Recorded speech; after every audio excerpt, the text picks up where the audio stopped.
mengetahui perkembangan perdagangan komoditas hingga sore ini, kita telah terhubung dengan Aang Mariana, analis Rifan Finansindo Berjangka. Ya Pak Aang, bagaimana transaksi emas awal tahun ini dibanding awal 2019 lalu? Ya, untuk transaksi emas saya rasa masih sangat diminati ya Mas ya. Jika melihat prospek emas di awal tahun ini, kenaikan harga emas masih didukung oleh beberapa sentimen-sentimen positif. Apalagi kalau misalkan kita berbicara tentang pandemi saat ini yang belum menemukan titik terang, masih menjadi pemicu utama kenaikan harga emas. Sedangkan di tahun 2020 harga emas juga mengalami kenaikan karena didukung oleh sentimen perang dagang antara Amerika dan China. Itu juga menemukan titik terang mengakibatkan pelemahan bagi dolar Amerika, dan itu membuat harga emas di awal tahun naik di 2020. Gitu Mas. Ya, lalu bagaimana peluang emas menembus level tertinggi Januari ini?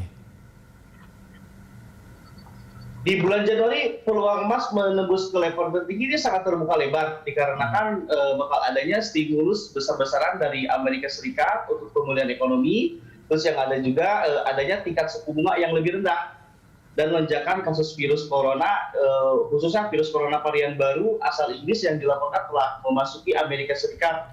Seperti yang kita ketahui, kalau misalkan dolar Amerika berbanding terbalik dengan emas, maka pelemahan karena berbagai faktor ketidakpastian, maka itu akan berdampak positif bagi emas, gitu Mas. Ya, bagaimana prospek emas hingga tengah tahun dengan pengaruh vaksinasi? Jelas, sangat berpengaruh.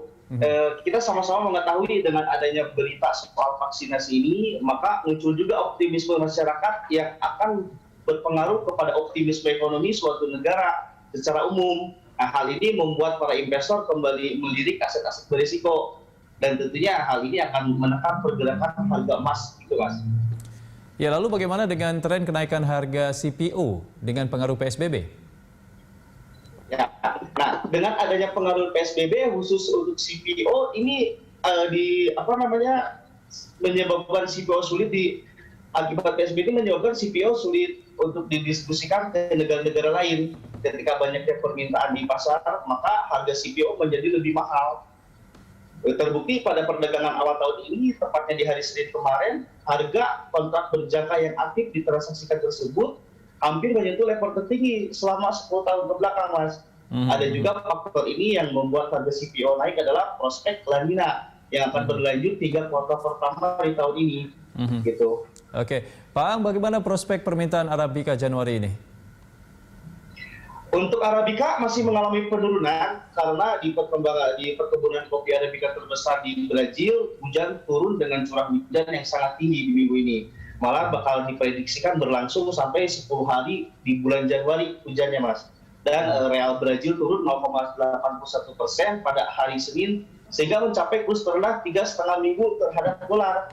Sehingga harga kopi Arabica Brazil menjadi lebih murah bagi pembeli di luar Brazil, sehingga akan meningkatkan ekspor kopi kalau khusus Arabica. Ya, lalu apa rekomendasi Anda bagi investor untuk jangka menengah, baik emas, CPO atau komoditas lainnya? Untuk rekomendasi saat ini untuk investor, emas masih menjadi primadona di awal tahun ini karena prospek emas masih bagus hingga saat ini. Terbukti di awal tahun 2021 saja emas mengalami kenaikan yang signifikan. Dibuka di level 19,03 per troy ounce, harga cukup signifikan dalam waktu 2 hari dia naik sampai 19,40 per troy ounce. Sentimen positif juga berpengaruh terhadap emas untuk tahun ini, Mas. Jadi lebih berpengaruh atau berpeluang khusus di komoditi emas dibanding yang lain.